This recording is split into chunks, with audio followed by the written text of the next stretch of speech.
വിചാരിച്ചു ഉച്ചയോണ്ട് വീഡിയോ റെഡിയാക്കിയാലോ എന്ന് വെച്ചു. എന്തായാലും ഉച്ചക്ക് ചോറൊക്കെ വെക്കണമല്ലോ. അപ്പോൾ ഞാൻ വിളിച്ചത് ഒരു വീഡിയോ ആക്കി മാറ്റാലോ എന്ന് വെച്ചു. അപ്പോൾ എനിക്കും ഒന്ന് റെക്കോർഡൊക്കെ ചെയ്ത് വെച്ച് ഇതൊക്കെ വീടൊക്കെ എടുത്ത് എനിക്കും ഒന്ന് കാണാലോ, നിങ്ങൾക്കും കാണിക്കാലോ എന്ന് ഞാനും വിചാരിച്ചു. അപ്പോൾ ഞാൻ ഈ വീഡിയോ ഇടുന്നത് എൻ്റെ ഒരു സന്തോഷത്തിന് വേണ്ടിയിട്ടാണ് കേട്ടോ. ലൈക്ക് ചെയ്യേണ്ടതൊക്കെ ലൈക്ക് ചെയ്യാം, ഷെയർ ചെയ്യാം, കാണാൻ താല്പര്യമുള്ളവർക്ക് സ്ക്രോൾ ചെയ്യാം. പക്ഷേ ഇത് എൻ്റെ ഒരു സന്തോഷത്തിന് വേണ്ടി മാത്രമാണ് ഞാൻ എടുക്കുന്നത്. അപ്പോൾ ഇന്നത്തെ വീഡിയോ എന്ന് പറഞ്ഞു കഴിഞ്ഞാൽ എൻ്റെ ഉച്ചയോടെ തന്നെയാണ് ഞാൻ പറഞ്ഞതാണ്. അപ്പോൾ ഉച്ചയ്ക്ക് ഞാൻ പച്ചക്കറി വെക്കാമെന്ന് വെച്ചു. അപ്പോൾ ഈ മുരിങ്ങയിലാണ് ഞാൻ വെക്കുന്നത്. പക്ഷേ ഈ മുരിങ്ങയിൽ എവിടെയും കിട്ടാനില്ല. അപ്പോൾ എനിക്ക് അപ്പുറത്തെ വീട്ടിൽ നിന്ന് ചേച്ചിയോട് ചോദിച്ചിട്ട് എനിക്ക് തന്നതാണ്. അപ്പം അവർ കുറേ തന്നിട്ടുണ്ടായിരുന്നു. അപ്പോൾ ഞാൻ വെച്ച് മുരിങ്ങയിലെ കറിയും വറവും വെക്കാം. അപ്പോൾ രണ്ടും ഒരേ സാധനം കൊണ്ട് വെക്കണ്ടല്ലോ എന്ന് ചോദിച്ചു. അപ്പോൾ ഞാൻ മുരിങ്ങയിലെ കറി മാത്രം വെച്ചു. ആദ്യം പരിപ്പ് ഞാൻ വേവിച്ച് വെച്ചു. അധികം ഞാൻ പുറത്താൻ തന്നിട്ടില്ല പരിപ്പ്. അപ്പോൾ എന്താണെന്നറിയില്ല, എനിക്ക് കിട്ടുന്ന പരിപ്പൊക്കെ അധികം പുറത്തി വരുമ്പോഴത്തേക്ക് തന്നെ ആകെ കുതിർന്ന് പുറത്താകുന്നുണ്ട്. ഇത് എന്താണെന്നറിയില്ല. പ്രാവശ്യം ഞാൻ അങ്ങനെ ട്രൈ ചെയ്ത് നോക്കി. പരിപ്പ് വെള്ളത്തെ പുതിർത്താണെങ്കിൽ വേഗം പരിപ്പ് വന്നിട്ടുണ്ടായിരുന്നു.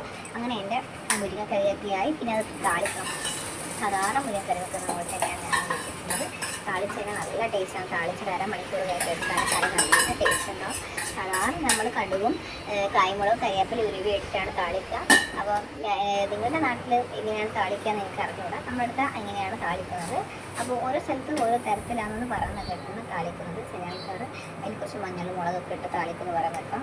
അപ്പോൾ ഞാൻ അങ്ങനെ ചെയ്യാറില്ല. നമ്മളിവിടെ കാക്കശ്ശേരി ഭാഗത്ത് ഇങ്ങനെയൊക്കെയാണ് താളിക്കുന്നത്. അങ്ങനെ ഞാൻ അത് കഴിഞ്ഞ് രണ്ടാമത്തെ സെക്ഷനായ മുളകിട്ടെന്ന് പറഞ്ഞാൽ ഞാൻ ഉള്ളിയും തക്കാളി ഒന്നും പാടില്ല.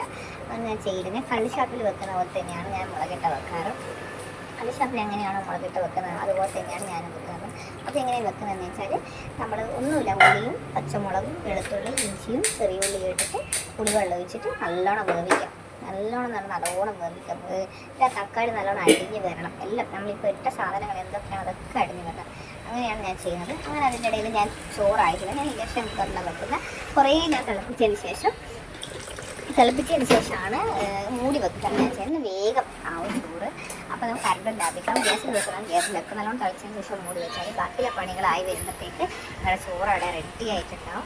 അങ്ങനെ എൻ്റെ മുളകിട്ടയിൽ ഞാൻ എൻ്റെ പേസ്റ്റ് ഇടും. ഞാനൊരു പേസ്റ്റ് ഇട്ടാണ് ചെയ്തത്. ആ പേസ്റ്റ് എന്ന് പറഞ്ഞു കഴിഞ്ഞാൽ ഏതൊരു വീഡിയോ ഒക്കെ വൈറലായിട്ടുള്ള പേസ്റ്റ്. അപ്പോൾ എൻ്റെ വീഡിയോയിലല്ല, വേറെ ആരോ വീഡിയോയിലാണ് പറയുന്നത്. ഒന്നുമില്ല, ഒരു പാത്രം എടുക്കുക, അതിൽ മുളകും മഞ്ഞളും ഇച്ചിരി വെളിച്ചെണ്ണ എടുത്ത് വെള്ളവും കൂട്ടിയിട്ട് നല്ലോണം അത് മിക്സാക്കി പേസ്റ്റ് ആക്കുക. അത് നമ്മൾ ഈ അരപ്പ് മുളകിട്ടയിലേക്ക് തട്ടിയതിന് ശേഷം കുറച്ച് വെളിച്ചെണ്ണയും കൂടി തൂക്കി കൊടുക്കുക. അതിനുശേഷം ഞാൻ മീൻ മുറിച്ചിട്ടുണ്ടായിരുന്നു. വേളൂരി മത്തിയായിട്ട് മുറിച്ച് മത്തി മുളകിടാം, വേളൂരി പൊരിക്കാമെന്ന് ചോദിച്ചു. അങ്ങനെ മുളകിട്ട എൻ്റെ മത്തി ഞാൻ മീനിലേക്ക് ഇടും.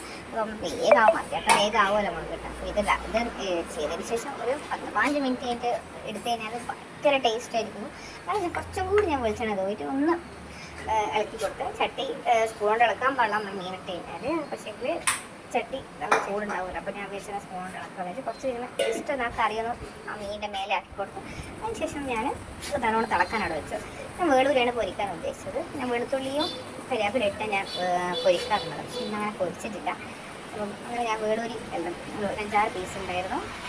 അതൊക്കെ വേവിച്ച് ഞാൻ ബാക്കി രാത്രിത്തേക്ക് പൊരിക്കാം. ഉച്ചക്കത്തേക്ക് വേണ്ട മാത്രം ഇപ്പോൾ പൊരിച്ചിട്ട് വെക്കാമെന്ന് വെച്ചു. ഞാൻ എൻ്റെ മുളകിട്ട് ഞാൻ കുറച്ചും കൂടി ഞാൻ വെളിച്ചെണ്ണ സ്പ്രേ ചെയ്ത് കൊടുത്തിട്ടുണ്ട്. ഞാനിത് മീഷോന്ന് വാങ്ങിയ പ്രൊഡക്റ്റാണ് കേട്ടോ. നല്ല യൂസ്ഫുള്ളാണ് സത്യം പറഞ്ഞു കഴിഞ്ഞാൽ. വാങ്ങിയ ശേഷം അതിൽ വെളിച്ചെണ്ണ എനിക്ക് എന്താ പറയുക നഷ്ടപ്പെടുന്നില്ല. ആവശ്യത്തിനുള്ള വെളിച്ചെണ്ണ മാത്രമേ വരുന്നത്. അങ്ങനെ എൻ്റെ മുളകിട്ട് നല്ലോണം തിളച്ച് ഞാൻ ഉപ്പ് നോക്കി അവിടെ മൂടി വെച്ചു. എടുത്തുന്ന എടുത്തു കഴിഞ്ഞാൽ നല്ലോണം പറ്റി വന്നിട്ടുണ്ടാവും. റെഡ് കളറായിട്ട് വന്നിട്ടുണ്ടാവും. അങ്ങനെ രസമാക്കാമെന്ന് വെച്ചു. രസമാക്കി സാധാരണ നമ്മൾ രസമാക്കുന്നതിൽ പുളിവെള്ളവും തക്കാളി മഞ്ഞൾ ഇഞ്ചിയും ഞാൻ ഇഞ്ചിയും ജീരകവും വെളുത്തുള്ളി ചെറിയുള്ളി ഇട്ട് ഒന്ന് ചതക്കാറുണ്ടായിരുന്നു. അങ്ങനെ ഞാൻ ഇത് രസം ഉണ്ടാക്കുന്നത്. അപ്പോൾ നല്ല സുഖം ഉണ്ടാവും. അപ്പം ഞാൻ ചെയ്താൽ എനിക്ക് തണുപ്പ് കുടിച്ചിട്ടുണ്ട്. കുറച്ച് രസം കുടിച്ച് കഴിഞ്ഞാൽ നല്ല തൊണ്ടയ്ക്ക് ആശ്വാസം ഉണ്ടാവും. പിന്നെ കുരുമുളക്, നല്ല കുരുമുളക്, നാടൻ കുരുമുളക് ഇട്ടാൽ അത്രയും ടേസ്റ്റ് ഉണ്ടാവും രസത്തിൽ.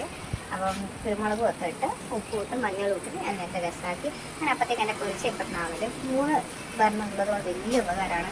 ഒന്നായി വരുമ്പോഴത്തേക്ക് നമുക്ക് മറ്റൊരു വേഗമായിത്തീരും. ചോറും കറിയും എല്ലാം വെക്കുമ്പോഴത്തേക്ക് നമ്മൾ കുറേ പണികൾ നമ്മൾ തീരും. അങ്ങനെ എൻ്റെ ഇവിടുത്തെ പ്രിപ്പറേഷനൊക്കെ കുറേ കഴിഞ്ഞു. അപ്പോൾ ഇനി ക്ലീൻ ചെയ്യണം, ഗ്യാസ് സ്റ്റൗവിൽ വൃത്തിയാക്കണം. അപ്പോൾ ദിവസം കൂടി തിളച്ച് ഞാൻ നല്ല കാര്യം. അപ്പോൾ എല്ലാവരും ലൈക്ക് ചെയ്യുക, ഷെയർ ചെയ്യുക, സബ്സ്ക്രൈബ് ചെയ്യുക. അപ്പോൾ ബൈ.